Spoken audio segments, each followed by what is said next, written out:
E aí eu vou entrar numa polêmica também, que o padre já tocou, que é a questão do preparação para a vida matrimonial, o curso de noivos. Esses dias eu fui num restaurante com outro padre, estava visitando a gente aqui de fora, e não teve como a gente não prestar atenção, porque o restaurante estava vazio, e um casal bem assim no meio do restaurante, falando mal do padre e da igreja, né? Não era de mim, graças a Deus, né? Mas a discussão gerava em torno do seguinte: uma, né, noiva falando para outra noiva sobre a questão do curso de noivos, e ela falou assim: eu falei para o meu noivo, entra mudo e sai calado, porque esse negócio que a igreja, ela acredita na vida, ela acredita nisso, ela acredita, né, na questão dos métodos conceptivos, né, e tantas outras coisas que ia apresentando. Mas eu falei para ele não criar polêmica, entra muito, que o importante é fazer o curso e depois a gente receber o certificado para casar na igreja.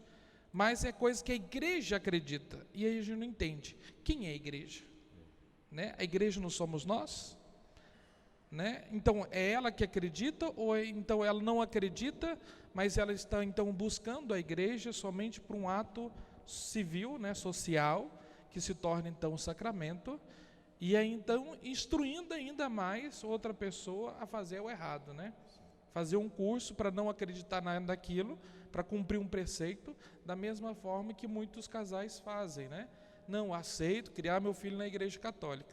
Aí depois que casou, aí você, agora é por minha conta, né? Então vou fazer do meu jeito, não precisa levar para a catequese, não precisa instruir na fé, não precisa batizar. Quando ele crescer, ele decide o que vai ser, né? Então é as dificuldades também, né, dentro desse processo ritual que a gente propõe, para a gente falar assim, salvaguardar a fé, e que muitas vezes as pessoas não entendem, né, padre? Aí eu recomendo para os noivos toda a honestidade do mundo. Se você, por exemplo, não é praticante, se você só foi batizado, diga que lá na frente do padre que você não vai à igreja. Se você é espírita, se você é espírita ou de família espírita, não é católico, sua namorada, sua noiva é católica, diga para o padre que você é espírita.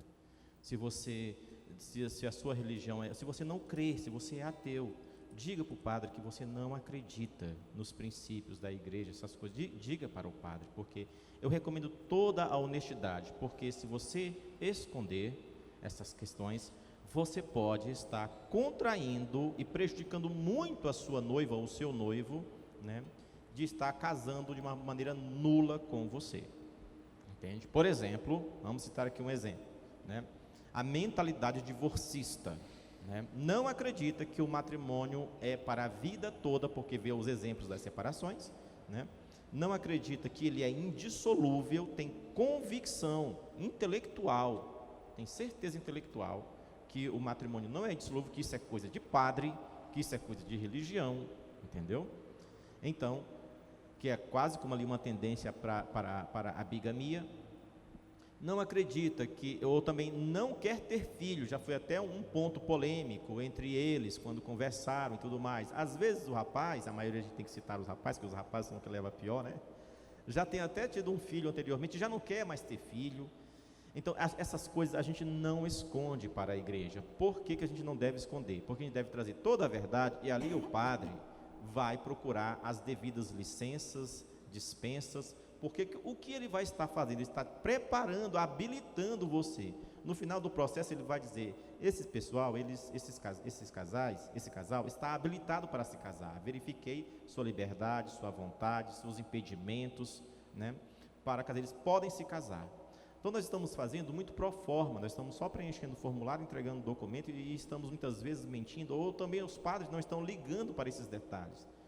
Então, esses exemplos que eu citei, mentalidade divorcista, casar e se não der certo, ou o amor acabar, vai separar, isso aí é provavelmente casamento nulo.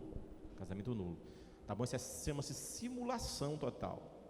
Ou também casar por questões de conveniência social, por tempo de namoro, mas não querer casar de fato mesmo, não querer casar com aquela mulher. Casa porque mas não queria casar, é repúdio do próprio sacramento, é recusa do próprio sacramento. Casa nulo.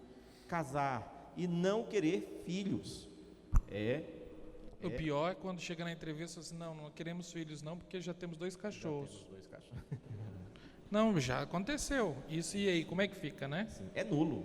Bom, o padre, se ele tiver coragem, eu tenho coragem de parar ali naquela hora e dizer, pode ir, tchau, Deus abençoe. Não Então, faça. só para deixar claro, o padre, então, num caso que a pessoa não acredita nas finalidades do matrimônio, ele pode sim não dar continuidade no processo e bloquear o casamento, então, Sim. na Igreja Católica. Naquela preparação ele tem todo o poder de fazer isso, porque o sacramento é da igreja e ele é o guardião da reta, né, da boa, né, a administração de todos os sacramentos. A igreja ordena a gente e coloca a Eucaristia nas nossas mãos sob a nossa tutela. Todos os sacramentos estão sob a nossa tutela. Se lá na Amazônia, numa comunidade longínqua, se coloca um padre, é para que os sacramentos da igreja aconteçam como aquele ministro dela quer que aconteça. Então, o que ele não pode fazer, o que é complicado, é se acontecer de um problema na hora da celebração. Se ele descobrir que tem um problema muito sério, então ele deve fazer e advertir que pode ser que não seja um casamento válido, mas ele deve fazer para não gerar inclusive um problema, um transtorno muito grande e até caso de polícia ou violência. Então, já que o padre está nessa questão, né? Padre, então eu quero casar porque eu engravidei e agora, então, por causa que eu estou grávida, mas eu tenho medo até de passar fome porque ele não trabalha, ele não faz isso, etc e tal, e aconteceu que eu fiquei grávida. E aí? Aí vai depender da análise das circunstâncias daquele medo, né? Primeira questão é procurar entender se aquele medo ele é um medo tão grave que retira a liberdade da pessoa a ponto de a pessoa não ver outra opção na sua vida para se livrar daquele medo, daquela futura ameaça, de suas consequências, daquela gravidez que ela possa vir a ter. O único jeito de resolver é se casando. Na verdade, ele não está se casando. Na verdade, ele está se livrando do medo. Vocês estão entendendo? Ele está se livrando do medo. Isso ele está contraindo o casamento nulo, porque ele não está ali todo, ele não quer, ele está sendo obrigado. E aí o casamento é, então, o escudo, a sua defesa para não sofrer as consequências da gravidez. Pode ser que sejam muito complicadas. E pode ser de diversas naturezas. Mas, às vezes, a gravidez acontece e não imprime medo, não tira a liberdade, né? Não tira a liberdade, às vezes não tira, então o casamento pode ser válido. De fato, sobre impedimentos, sobre o que pode tornar um matrimônio nulo, valeria um outro encontro, né? Mas eu quero voltar à questão da mentalidade, né? Para você entender, para você poder ajudar a igreja e colaborar para que o seu casamento seja válido, seja honestíssimo com o padre. Seja honestíssimo com o padre. Se você disser, padre, eu não frequento as missas, então não tenha vergonha de dizer isso. Às vezes as noivas até mesmo querem que os seus noivos digam isso para o padre na igreja, porque acham que vão ser impedidos, que vão ter problema, né? Não, tem que dizer toda a verdade, que ali o padre saberá como fazer. E se o padre não souber, eles ligam para a gente, né? Eles ligam para os padres que trabalham com isso. No caso, eu trabalho. Como é que eu faço nesse caso? Como que se prevê, né?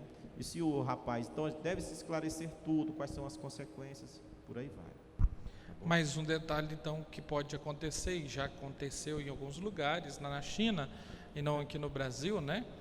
Despedida de noiva ou dia de solteiro ou dia da noiva, né?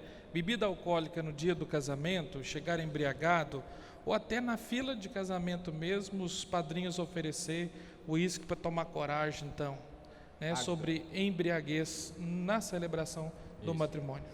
Com todo o respeito, tome todo cuidado, porque isso é perigosíssimo. Toca a incapacidade de prestar o consentimento validamente. É o cânone 1095, número 1.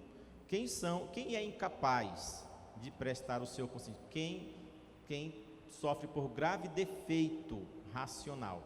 Quem é que sofre por grave defeito racional? Tem dificuldade de consentir. Aqueles que são doentes, aqueles que são débeis, aqueles que estão transtornados ou aqueles que estão entorpecidos. Estão entendendo? Na hora do casamento, se tem uma pessoa que tem, por exemplo, eu tenho um sobrinho que ele tem uma síndrome lá, síndrome do X frágil que chama, né? Então ele é muito infantil, é um grandão já, mas é uma eterna criança, né? Ele entende as coisas, mas emocionalmente, afetivamente, ele é uma criança.